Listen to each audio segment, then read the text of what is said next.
कि समय और पैसे की बचत हो, इसलिए एक साथ चुनाव हो तो अच्छा होगा। समिति ने अपनी रिपोर्ट दी है एक साथ कराने की संभावनाओं पर विचार करने के लिए, पर यह प्रावधान चूंकि एक्ट में नहीं था और इसलिए ये अध्यादेश जारी हुआ है कि समय और पैसे की बचत हो, इसलिए एक साथ चुनाव हो तो अच्छा होगा।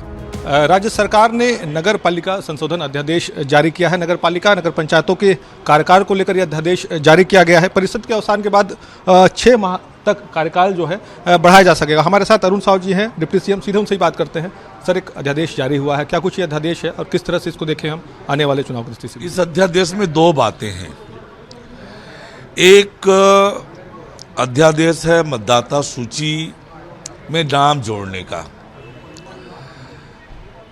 और जिसके कारण से लगभग प्रदेश भर में 3 लाख मतदाता मतदान से वंचित होते, उनका नाम नहीं आता, तो उनका नाम मतदाता सूची में जुड़ जाए, इस दृष्टि से एक संशोधन हुआ है। दूसरा संशोधन नगरीय निकाय में म्युनिसिपैलिटीज एक्ट में निकायों का कार्यकाल 5 साल का होता है।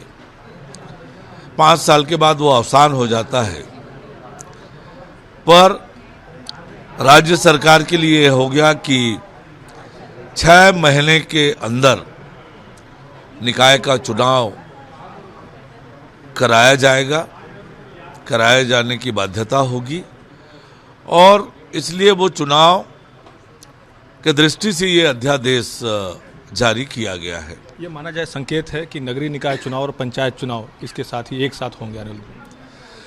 देखिए, अभी हमने इसके लिए समिति बनाई थी।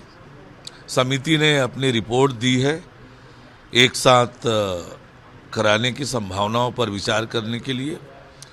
समिति की रिपोर्ट पर विचार करके सरकार निर्णय करेगी, पर यह प्रावधान चूंकि एक्ट में नहीं था और इसलिए ये अध्यादेश जारी हुआ है। साहब जी, अगर ऐसा होता है तो किस तरह से तैयारी है सरकार की नगरीय निकाय और पंचायत चुनाव में जाने की?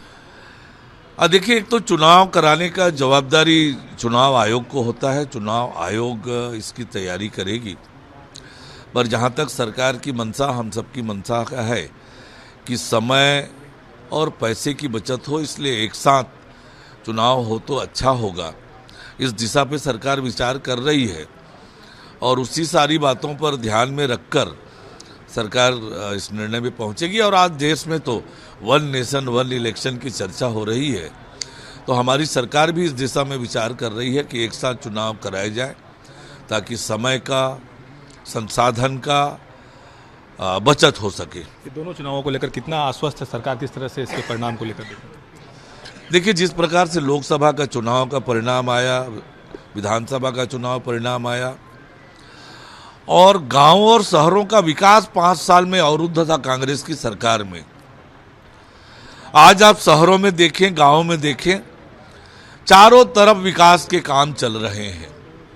तो जनता बखूबी जानती है कि गांवों का, शहरों का विकास कौन करा सकते हैं, और इसलिए भारतीय जनता पार्टी पूरी तरह से आश्वस्त है कि नगरीय निकायों में और पंचायतों में लोगों का आशीर्वाद भारतीय जनता पार्टी को मिलेगा। धन्यवाद। ये थे डिप्टी सीएम अरुण साहू, जिन्होंने सरकार की तरफ से अध्यादेश को लेकर अपना पक्ष रखा है। उन्होंने कहा है कि अध्यादेश जिस तरह से जारी हुआ है उसके बाद ये संभावना बन सकती है कि निकाय चुनाव और पंचायत चुनाव एक साथ हो। हालांकि इसको लेकर समिति का भी गठन किया गया है, जिसके बाद इस पर अंतिम निर्णय होगा। कैमरामैन सतीश मिश्रा के साथ जितेंद्र थवाइत, IBC 24, बिलासपुर।